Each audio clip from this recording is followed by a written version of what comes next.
الشيطان الرجيم. بسم الله الرحمن الرحيم. كتب عليكم القتال وهو كره لكم وعسى أن تكرهوا شيئا وهو خير لكم وعسى شيئا وهو شر لكم والله يعلم وأنتم لا تعلمون.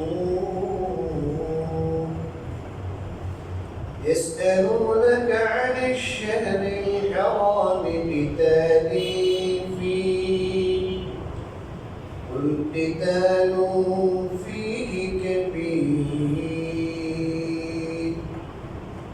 وصد عن سبيل الله وكفر به والمسجد الحرام وإخراج أهله منه أكبر عند الله والفتنة أكبر من القتل ولا يزالون يقاتلونكم حتى يردوكم عن دينكم إن استطاعوا ومن يرتد منكم عن دينه فيمت وهو كافر فأولئك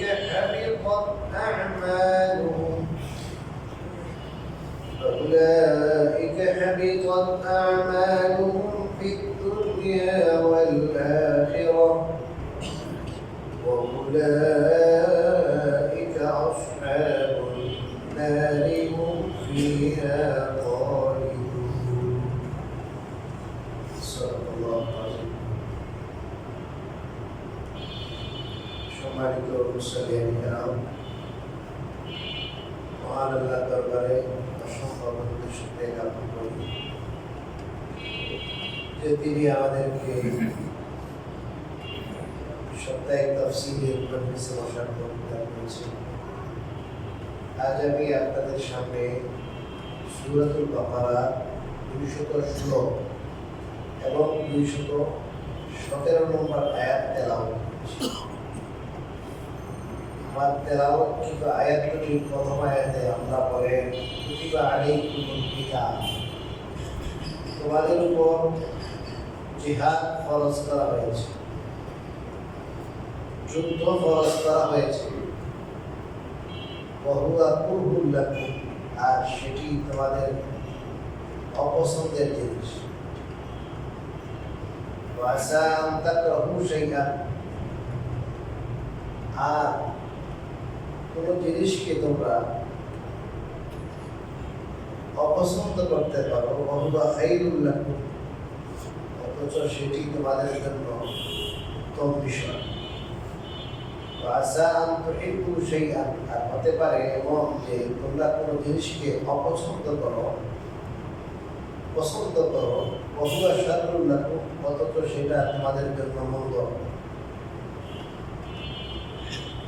আল্লাহু ইয়ালাম, এবং আল্লাহ জানেন, আনতুম লা তা'লামুন, আর তোমরা জানো না। এখানে আল্লাহ রাব্বুল আলামিন যুদ্ধ যখন ফরজ করেছেন তখন কারো কারো নিকট যে যুদ্ধের বিষয়টা খটকা লাগতে শুরু করবে। আল্লাহ তো এখন যুদ্ধ ফরজ করছে। ম্যাক্সিমাম সাহাবী যারা আগের থেকে নির্যাতিত, তারা তো চাচ্ছিলেনই আল্লাহ তাআলা যেন যুদ্ধের অনুমতি দান করেন। মক্কা শরীফে আল্লাহ তাআলা সাহাবাদেরকে যুদ্ধের অনুমতি দেন। দীর্ঘ 13 বছর পর্যন্ত মক্কার কাফের মুশরিকদের নিপীড়ন, নির্যাতন, অকথ্য নির্যাতন সাহাবাদেরকে সইতে হয়েছে, যেটা আপনারা জানেন। তখন শুধু আল্লাহর পক্ষ থেকে এক পেশে সবর করার নির্দেশ ছিল, তোমরা সবর করে যাও। যখন হিজরত করে মদিনায় গেলেন রাসূলুল্লাহ সাল্লাল্লাহু আলাইহি ওয়াসাল্লাম এবং তার সাহাবায়ে, তখন তৃতীয় হিজরিতে প্রথম বছর হজ করতে যুদ্ধ খরচ হয় নাই। দ্বিতীয় হিজরিতে আল্লাহ তাআলার পক্ষ থেকে যুদ্ধের অনুমতি হইল, বরং যুদ্ধ খরচ করে দেওয়া হয়। যুদ্ধ এমন জিনিস যে যুদ্ধের ময়দানে গেলে প্রাণঘাতী অস্ত্রের সম্মুখীন হতে হয়। মানুষের সবচেয়ে মায়ার জিনিস মানুষের জান, সেটা যখন ঝুঁকির সম্মুখীন হয় তখন মানুষ তো এটাকে স্বাভাবিকভাবে স্বভাবজাতভাবে কিছুটা অপছন্দ করে। এটা স্বভাবজাতভাবে পছন্দ, কিন্তু আল্লাহর হুকুম হিসাবে এটাকে মেনে নিতে কোনো কি ছিল না, সাহাবাদের কোনো আপত্তি ছিল। সাহাবায়ে কেরাম তো বলেছেন ওয়াকালু সামি'না ওয়া আতা'না, তারা বলেছে আল্লাহ আমরা আপনার কথা শুনলাম আর মানলাম। সাহাবারা শোনার সাথে সাথে কি করতেন? এটা মানুষের স্বাভাবিক একটা ন্যাচারাল ব্যাপার যে মানুষ প্রাণঘাতী অস্ত্রের সম্মুখীন হবে, অস্ত্রের ঝঞ্ঝানি যেখানে থাকবে, এটা অনেকের একটা ভয়ের ব্যাপার হতে পারে। এই যে ন্যাচারাল একটা ব্যাপার আছে না, এই জিনিসটা কারো কারো হতে পারে, কারো কারো স্বভাব। এক সাহাবীর ব্যাপারে হাদিসে আছে, মুসলমান হয়েছে, মুসলমান হয়েই যুদ্ধে করতে এমন যুদ্ধ করছে, যুদ্ধ করে ওই যুদ্ধের মধ্যে কি মারা গেছে। মুসলমানকে জিজ্ঞেস করছে আপনি যদি যুদ্ধ করে মারা যায় কোথায় যাবো? বলে জান্নাতে যাইবা। কি হয়েছে? এক বেলা নামাজও কি করে নাই, পড়ে নাই। এই সাহাবী এক বেলা নামাজও পড়ে নাই, মাত্র মুসলমান হইয়া যুদ্ধ করে কি হয়ে গেছে, এক বেলা নামাজ পড়া ছাড়াই ডাইরেক্ট জান্নাত। সাহাবী খেজুর হাতে, খেজুর পেটে কোদা লাগছে। যুদ্ধ তো অনেক কিসের জিনিস, কায়িক শক্তির ব্যাপার না। এমনি তো সাহাবাদের অবস্থা কায়িক। আমি মারা গেলে কোথায় যাবো? জান্নাতে। এখন খেজুরটা হাতে ছিল, খেজুরটা কি করে দিচ্ছে? ফালাই দিচ্ছে।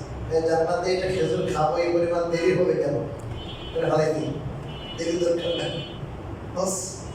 শত্রুর কাতারের ভিতরে তরবারি নিয়ে খুব দিতে দিতে ঢুকে পড়ছে, হয় মারবো না হয় মরবো।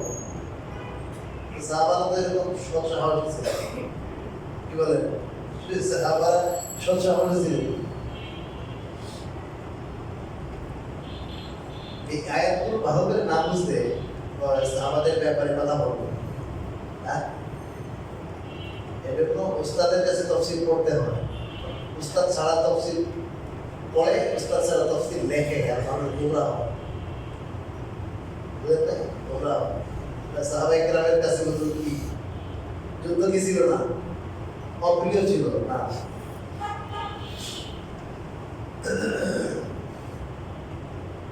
এরপরে আল্লাহ তাআলা একটা জীবনযাপনের, মুসলমানদের জীবনযাপনের একটা মূল মন্ত্র বয়ান করতেছে। এটা যদি আমরা আমাদের জীবনের বিভিন্ন ক্ষেত্রে এই মূলনীতিটাকে ধারণ করতে পারি, অনেক বিষয় সহজ হয়ে যায়।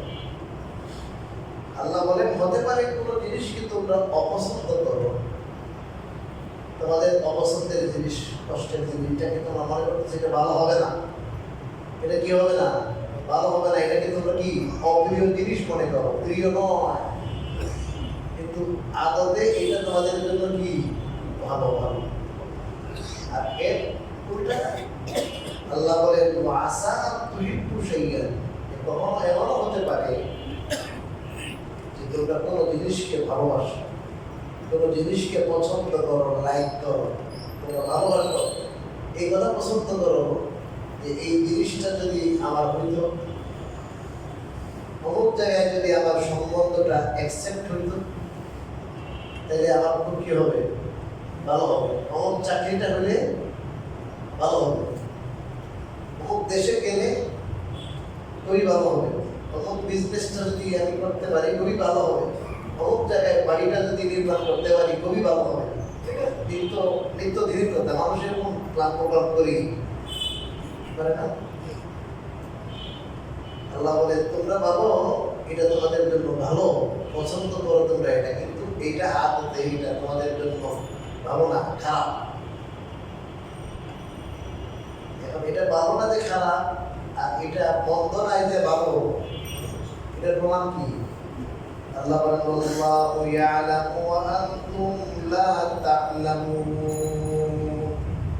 আল্লাহ জানেন আর তোমরা জানো না। আকিবত আরবি ভাষায় বলে, বাংলায় বলে পরিণতি। পরিণতির জ্ঞান কার কাছে? আল্লাহর কাছে। আমরা আমাদের সীমিত জ্ঞান, অভিজ্ঞতা এবং মনের ঝোঁক এবং প্রবণতার কারণে, সীমিত জ্ঞান, সীমিত অভিজ্ঞতা এবং মনের ঝোঁক, মনের প্রবণতার কারণে এবং তরা প্রবণতার কারণে। কি প্রবণতা? তরা প্রবণতা বুঝেন কি? সব জলদি নজর। তরা প্রবণতার কারণে, দূরদর্শিতার অভাবের কারণে, শব্দগুলো খেয়াল করবেন, দূরদর্শিতা অভাবের কারণে আমরা অনেক সময় কোন একটা জিনিস কি করি, ভালোবাসি, এটা ভালো, এটা ভালো হবে, কিন্তু আল্লাহ তাআলা জানেন এটার শেষ ফল কি হবে, না ভালো হবে। এখন মানুষ সব পরিশ্রম ঢেলে দেয়, এখানে টাকা দেয়, পরিশ্রম করে, টাইম পরিশ্রম করে, ফোন করে, মানুষ দ্বারা সুপারিশ করায়, লেটার পাঠায়, কত কিছু করে, এমন কোনো ওয়ে নাই যে ওয়েতে সে চেষ্টা করে না, শেষে যায় কি হয়ে যায়, কি হয়, ব্যর্থ। এখন আত্মহত্যার পথ ছাড়া কোনো পথ নাই। এমন বড় লাভজনক জিনিস, এমন জায়গায় বিয়ের প্রস্তাবটা দিলাম, এই মেয়ের বিয়ে না করলে দুনিয়াতে থাকতামই না, মরে যাবে। একসাথে ছেলে মেয়ে দুটোই পাশে দিতে, মেয়েও মনে করে এই ছেলের সাথে সম্বন্ধ হইলেই ভালো, আর ছেলে মনে করতেছে এই মেয়ে ছাড়া আমার দুনিয়া নাই, সব অন্ধকার, এটাই হইতে হবে। কত বড় বোকা হলে এটাই যে হতে হবে, এটাই ভালো হবে, এটা গ্যারান্টি তোমার কে দিছে? আমার কাছে এমন প্রমাণ আছে, কোনো একটা মেয়ে, তার পরিবার ভালো, খুবই ভালো, লোকজন সবাই পরিচিত, সবাই দেখছে যে ভালো, আত্মীয় স্বজনরা দেখছে ভালো, কিন্তু যেই বিয়ে হলো সাথে সাথে চেঞ্জ। যাদের থেকে আপনার সন্তান নিয়ে সম্বন্ধটা হয়েছে, এদের বলতেছে যে ভাই আপনি কেনই আমাদেরকে মিথ্যা তথ্য দিলেন? আল্লাহর কসম আমরা মিথ্যা তথ্য দিইনি, আপনার আরো কি নিয়ে দেখেন, তথ্য নিয়ে দেখেন, মেয়েটা অনেক ভালো ছিল, কিন্তু কি হয়ে গেছে, বিয়ের পরে সে চেঞ্জ হয়ে গেছে। পরিণতির জ্ঞান কার কাছে? আল্লাহর কাছে আছে, আল্লাহর কাছে আছে। এবং এমন একটা জিনিস, যে একটা জিনিস আমার জন্য ভালো, আপনার জন্য ভালো না, একটা জিনিস আপনার জন্য ভালো, আমার জন্য খারাপ। লোক হিসাবে, ব্যক্তি হিসাবে, স্থান হিসাবে, পাত্র হিসাবে এই জিনিসগুলো কি হয়, তারতম্য হয়। আল্লাহ রাব্বুল আলামিন হাকীম, প্রজ্ঞাময়, সর্বজ্ঞতা। আল্লাহ রাব্বুল আলামিন প্রত্যেকের জন্য যেটা কল্যাণকর, হিতকর, আল্লাহ তাআলা সেটা ঠিক করে রাখছে। এটা কি ঠিক করে রাখছেন? ওইটা যদি কেউ মেনে নিতে পারে, তাই দুনিয়াতে তার আরাম। আর এই জায়গায় যদি তার কোনো কি থাকে, গরমিল থাকে, বুঝে না আসে, তাহলে জীবনে শুধু ধাক্কা খাবে, শুধু আফসোস করতে থাকবে। আফসোস করে দুনিয়া উল্টে ফেলে, যেটা আল্লাহ ঠিক করে রাখছেন এর ব্যতিক্রম হবে, শুধু ইস হায়রে আফসোস, এগুলো করবে। কারণ সে মনে করতেছে আমি যেটা সিলেক্ট করতে ওইটা ঠিক, আর আল্লাহ বলেন ওইটা ঠিক নাও হতে পারে, তুমি যে ভালো বুঝতেছো ওইটা ভালো না, এটা ভালো, এটা খারাপ। আর কোন জিনিস সে বলতেছে মন্দ, এটা এটা প্রতিহত করার জন্য সবটুকু জোর সে ব্যয় করে, এটা আসতে দেব না, এটা হবে না, কিন্তু আল্লাহ বলে এটা হতে হবে। আর এর না চাইলেও কি এটা হয়ে গেছে। মুসলমানদের বদরের যুদ্ধের দিকে মুসলমানদের হইল কি, কাফেররা যাইয়া শক্ত ভূমি, যেটা শক্ত ওটা নিচে, আর মুসলমানরা যেটা বালু, এখানে দৌড়ানো যায় না, হাঁটা যায় না, বালু ঘোড়া দৌড়ানো যাবে কি বলে, এখানেই তো তারা আগেই আপনার যে জায়গা দখল করছে, এখানেই তো এদের জিত হয়ে গেছে। এখন মুসলমানরা রাসূলুল্লাহ সাল্লাল্লাহু আলাইহি ওয়াসাল্লাম 17 তারিখ যুদ্ধ হবে, রাতের ঘটনা, দোয়া করতেছেন আল্লাহর কাছে, এমন দোয়া করছে হযরত আবু বকর বলতেছে যে আল্লাহর রাসূল আর লাগবে না, আপনি আল্লাহর কাছে যে দোয়া করেছেন আর লাগবে না, পিছনে টানতেছে এনাফ হয়ে গেছে। মানে এমন অবস্থাটা ফিল করতেছেন আল্লাহ রাসূলের যে আরজিটা, বৃষ্টি হয়েছে, কি হয়েছে বলেন, বৃষ্টি হইতে আঠালি মাটি ছিল, এখন শুধু হাটে আর জেট খায় পড়তেছে। এখন এখানে সলাপ কোনো কি নেই, কোনো সুযোগই নেই। আর মুসলমানদের এখানে বালু টালু একবারে সময় হয়ে গেছে, পানির দরকার ছিল, এখন মেলা পানির দরকার, এখন পানিটা মুসলমানরা বালু থাকে তো, এটা সহজে সরাইয়া এটার মধ্যে কি জমা করছে, পানি জমা করছে, বুঝছে। এরকম দুনিয়াতে দেখবেন বিভিন্ন সময় আপনার চাহিদা মতো জিনিস হচ্ছে না, আপনার আফসোস হয়, 1 বছর 2 বছর নেক্সট টাইমে আপনি দেখবেন আল্লাহ যেটা করছেন ঠিকই করছেন, হয় কি না এটা। আর অনেক জিনিসই দুনিয়ায় হয়তো বোঝা যাবে না, পরকালে গেলে কি হবে বোঝা যাবে। কি ভাই কথাটা কি বুঝে আসছে?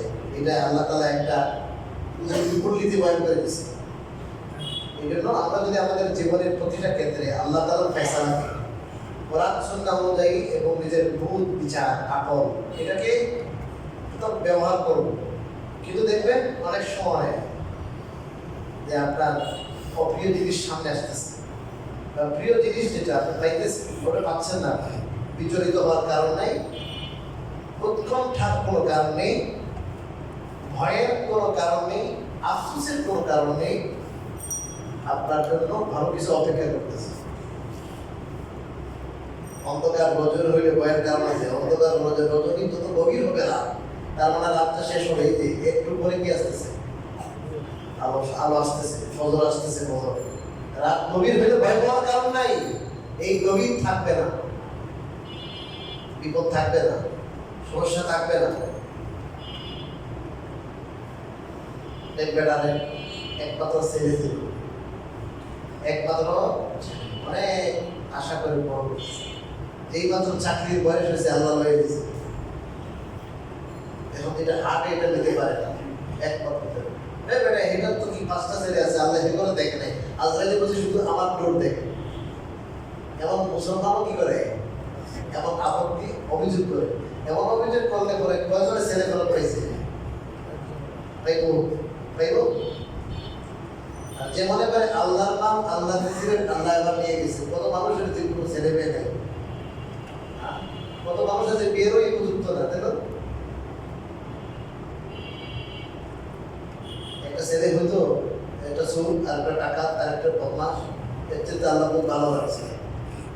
এবার আখেরাতে যদি এগুলো আমি না করতে পারি, আখেরাতে যে আমি আল্লাহর কাছে দায়ী হবো না, আল্লাহ এই দায় থেকে আবার কি আছে, উত্তর আছে।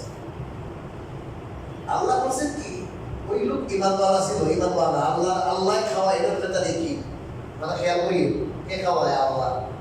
এখন এরপরে আর জামাই 2 জন পেতেছে, এখন তো ছেলে চাকরিজীবী হবো, আপনি অবসর হয়ে যাবে, ছেলে আমার করে কি করবো, কে খাওয়াবে, ছেলে খাওয়াবে। এখন আস্তে আস্তে ইমান নষ্ট হইতেছে, এই ছেলের উপরে কি আকীদা কার উপরে, এখন বিশ্বাস, আস্থা, ভরসা। আল্লাহ কোরআনে বলছেন ওয়া আলাল্লাহি ফালইয়াতাওয়াক্কালিল মুমিনুন, মুমিনটা কেবল আল্লাহর উপরেই যেন তাওয়াক্কুল করে, এর তাওয়াক্কুল শেষ হয়ে গেছে, এর উপরে আসবাবের উপরে। এই জন্য আল্লাহ রাব্বুল আলামিন তার ছেলেটা নিয়ে নিলেন।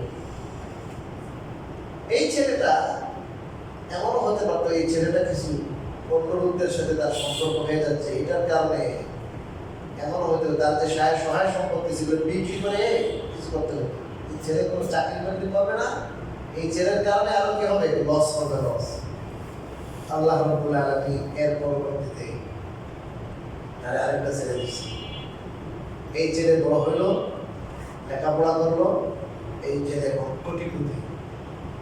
আল্লাহ রাব্বুল আলামিন এই ছেলে হওয়ার আগ পর্যন্ত পরিণত বয়সে পৌঁছা পর্যন্ত এই লোকের 50,000 বেতনের চাকরি ছিল, আল্লাহ তাআলা তার 2 গুণ ডবল করে 1.5 লাখ টাকা বেতনে একবারে সহজ একটা কি দিয়ে দিয়েছে, চাকরি দিয়ে দিয়েছে।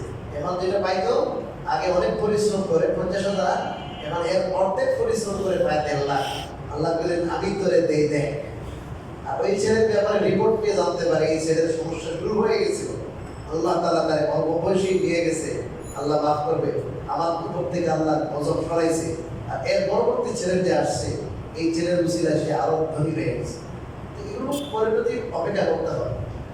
আল্লাহ তাআলা লীলা মনের পাড়ায় সূরা কাহফ, যেটা আপনারা আজকে তেলাওয়াত করেছেন, ওই সূরা কাহফে একটা অতীব গুরুত্বপূর্ণ শিক্ষণীয় ঘটনা আছে। এই ঘটনার মধ্যে থেকে একটা ঘটনা হলো মুসা আলাইহিস সালাম এবং খাজির আলাইহিস সালাম, যাকে আপনারা খিজির বলেন।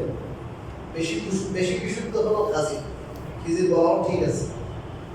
মুসা এবং খাজির আলাইহিস সালামের এখানে 3টা ঘটনা আছে। এই 3টি ঘটনাকে আল্লাহ কোরআনে বয়ান করেছেন এই জিনিসটা বুঝাই পারবে। তুমি যেটা ভালো মনে করো এটা ভালো না, আমি যেটা ভালো মনে করি এটাই ভালো। যুবক একটা ছেলে, সুন্দর একটা ছেলে, নিরপরাধ, মুসা আলাইহিস সালাম খুশি মানে কি করে দিয়েছে, মেরে ফেলেছে। খিজির আলাইহিস সালাম মেরে ফেলেছে, মুসা আলাইহিস সালাম ফট করে কথা বলছেন, আপনি কি বললেন, নিরপরাধ একটা প্রাণকে আপনি শেষ করে ফেলেছেন। আমি আপনার সাথে শর্ত ছিলেন, আপনি কথা বলবেন না, কথা বলবেন কেন? মুসা আলাইহিস সালাম তো শরীয়তের নবী, শরীয়তের দৃষ্টিতে এত বড় জঘন্য অপরাধ, বড় কবিরাত না, যে কয়েকটা বড় বড় কবিরাতের মধ্যে অন্যতম একটা নিরপরাধ মানুষকে কি করা, একজন সাধারণ মুসলমান না, উনি ওয়াহিদ যে একটা বাহক, তার কাছে আপনার স্পিডটা কি পরিমাণ, এই জন্য উনি কি করতে পারেন নাই, থাকতে পারেন নাই, কথা বলে ফেলেছে। আপনার সাথে শর্ত ছিল, আমার ওইদিকে খেয়াল আছে। আল্লাহ বলছেন যে তুমি তার কাছে শিখতে যাও, তার মানে উনি যা করবে কার পক্ষ থেকে, আল্লাহর পক্ষ থেকে। এটা কিন্তু ওই সময় অতটুকু খেয়াল ছিল না, কারণ নিরপরাধ মানুষ হয়ে গেছে। পরে যখন ব্যাখ্যা দিয়েছে, উনি আগেই বলে দিয়েছে আমি ব্যাখ্যা দেবো একটু, আমার সাথে যেগুলো ঘটনা প্রবাহ যা হবে সবকিছু কি দিব, ব্যাখ্যা আমি দিব। ব্যাখ্যা দেওয়ার আগে কিন্তু আপনি স্টপ, একবার কথা বলবেন না, চুপ থাকবেন। উনি আগে বলছে কিন্তু আমার ধারণা আপনি কিন্তু আমার সাথে থেকে ধৈর্য ধারণ করতে পারবেন না, আমার ধারণা আপনি পারবেন না।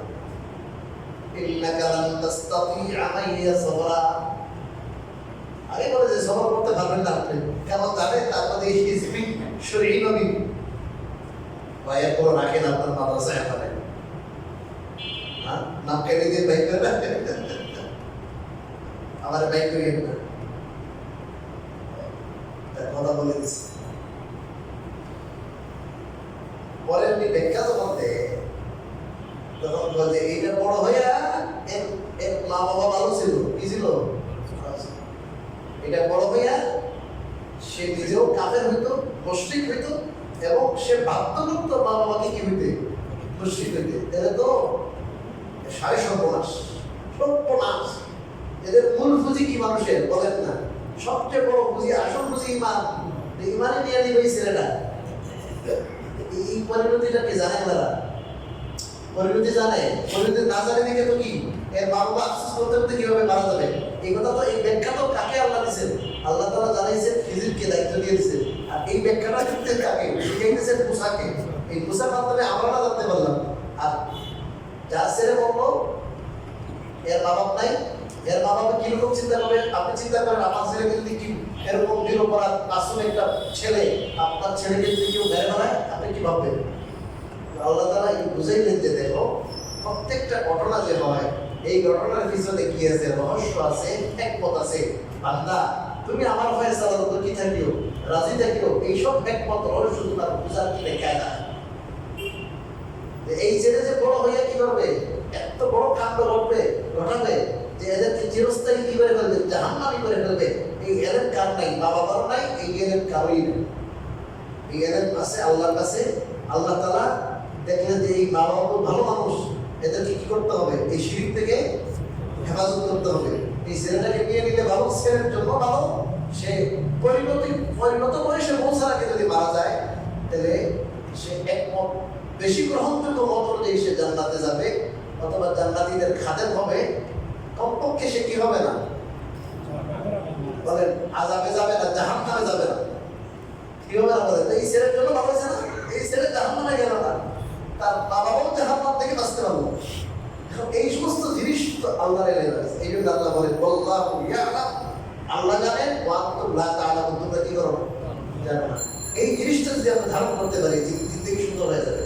সব ফয়সালা আল্লাহ, যে আল্লাহ যা করেন আলহামদুলিল্লাহ, যা করেন কি আলহামদুলিল্লাহ। মাছটা এত বড় মাছ আছে, কিনতে পারলাম না, মাছটা 5,000 দাম করছিলাম, এখন 100 টাকা বেশি দিয়ে আরেকটা রয়ে গেছে। আর সে ওয়াইফ নিয়ে পেতেছে, ওয়াইফে কইতেছে ভাই রে তুমি কি করলা, আর 500 টাকা বেশি দিয়ে আনতা। এতদিন থেকে কইতেছি আই মাছটা দেশি আই মাছ যদি বেশি বড় হয় তাহলে আসতো। এও জানে না, বউও জানে না, জামাইও জানে না। বাস তার দিন নিয়তি বলতো যে না আপনি তো ভালো, আল্লাহ আমার কিসমতে থাকলে তো এমনি আসতো, আপনার বলে আনি দিয়ে দিত। কিসমতে নাই, এগুলো খেতে পারেন না। রান্না বান্না সব হয়ে গেছে, এখন পাতিলে নিচে হঠাৎ করে পাতিলে এসে কি দিছে, কুকুরের মুখ দিয়ে দিছে। হঠাৎ করে আপনার যে প্লেটের নিচে এটা ছিল সিরাপ দিছে, এটা পরে সব হয়ে গেছে। একবারে মুখে দিবে, এর আগেও কি হইতে পারে না, শেষ হইতে পারে। যতক্ষণ পর্যন্ত খেয়েছেন ততক্ষণ বুঝবেন না যে এটা আপনার কিসমতে আছে না নাই। আপনার কিসমতে নাই, এটা আপনি কিনবেন কেমনে? এটা বুঝে আসে না। আপনার কিসমতে নাই, জালে মাছ উঠবে না, উঠলেও ফেলে চলে যাবে। এটা আল্লাহ তাআলা যেটা শরীয়তে, এই শরীয়তের যত বিধান, মানে সময় তো একা এতে চলে গেল। শরীয়তের অনেক বিধান এমন আছে যে বিধানকে বাস্তবভাবে কি মনে হয়, অনেক কঠিন চাপ মনে হয়। আজকালকে দেখবেন শরিয়া আইন বললেই মাথা গরম হয়ে যায়। ওরে বাবা, শরিয়া আইন হলে তো পিঠে আঘাত পড়বে, হত্যা হবে, দুর্নীতি করা যাবে না, আকাম মোকাম করা যাবে না। এটা কি মনে করে? হ্যাঁ, এটাকে মনে করতেছে যে আমার সংকীর্ণ হয়ে যাবে জীবনটা, স্বাধীনতা কি হয়ে যাবে, শেষ হয়ে যাবে। অথচ এই যে শরিয়া আইনের একটা আইন হলো জিহাদ। এই জিহাদের ব্যাপারে আল্লাহ বলতেছে যে এটা তোমাদের কাছে অপ্রিয় হতে পারে, কিন্তু এটা তোমাদের জন্য ভালো। আমি আল্লাহ বলবো ভালো, আমি সৃষ্টিকর্তা বলবো ভালো। আজকে মুসলমান আজকে বুঝতেছি না, মুসলমান হওয়ার পর যদি আমাদের এইটা বুঝে না আসে যে আল্লাহর আইন বেটার না, আল্লাহর আইন একমাত্র উপায় বাঁচা, এবং এটার বিপরীত আইন বানানো, এটা তো কুফরি। এটা কুফরি, ইমান থাকবে না। কেউ যদি মনে করে আল্লাহর আইন এই যুগে চলবে না, এটা ডিজিটাল যুগ, বর্তমান যুগের সাথে তাল মিলিয়ে কি করতে হবে, আইন করতে হবে। ওই আইন কোরআন হয়ে গেছে, চলবে না, আল্লাহর কসম, সাথে সাথে সে কাফের। কোরআনে আল্লাহ বলেছে এটা। কারণ আমি মনে করতেছি এটা ভালো না, এটা তো অনেক মানুষের সমাজে কি হবে, কঠিন হবে, মানুষ নিতে পারবে না। অনেক কিছু মানুষ আপনার সঙ্গে করবে, যুক্তি কি করবে, উপস্থাপন করবে। আল্লাহ বলেন বেটা তোর যুক্তি রাখ, আমি যেটা বলি এটাই ভালো, এটা তোর জন্য ভালো। এই জিনিসটা কত মুসলমানে আজকে বুঝে। আর আমি একাধিকবারই কথা বলেছি যে শরীয়ত যেটা আমাদের জন্য শান্তির বার্তা, রহমতের বার্তা, এটা আমাদেরকে চিপা বাড়াইবার জন্য শরীয়ত আসে নাই। দেখো শরীয়ত দিন, এটা রহস্য হিকমা, এটা সম্পর্ক উদাসীন, এটা তো চিন্তাই করে না। সবসময় দুনিয়ার দাতা তো, এই জন্য দেখা দুনিয়ার সুবিধা যেখানে দেখে এটার দিকে দৌড়ায়। এক আয়াতে শেষ হয়ে গেল। আল্লাহ রাব্বুল আলামিন আমাদেরকে শরীয়তের যত আইন, যত বিধান আছে, করণীয় সবকিছু যে আমাদের জন্য কল্যাণকর, হিতকর, এটা বুঝাতে হবে। এছাড়া আমাদের জীবনে যতগুলো বিষয় আসে, ঘটনা প্রবাহ, বিপদ আপদ আসে, ইতিবাচক নেতিবাচক যা কিছু আসে, এগুলোর মধ্যে যদি কোনো কিছু দিয়ে আমার অপছন্দ হয়, এটা বুঝে দিতে হবে যে আল্লাহ আমার জন্য এটাই পছন্দ করছেন, এটাই পাবো। আর কোনো জিনিস যদি আপনার পছন্দ হয় আবার আপনি পান না, মনে করবেন যে এটা হয়তো বা আমার জন্য কল্যাণকর না, এই জন্য আল্লাহ দেন নাই। এটা বললে, এটা ভাবলে জীবনটা সুন্দর, শান্তি আসবে, শান্তি। আল্লাহ তাআলা এই জিনিসগুলোকে আমাদের ধারণ করার, বোঝার, আমল করতে হবে।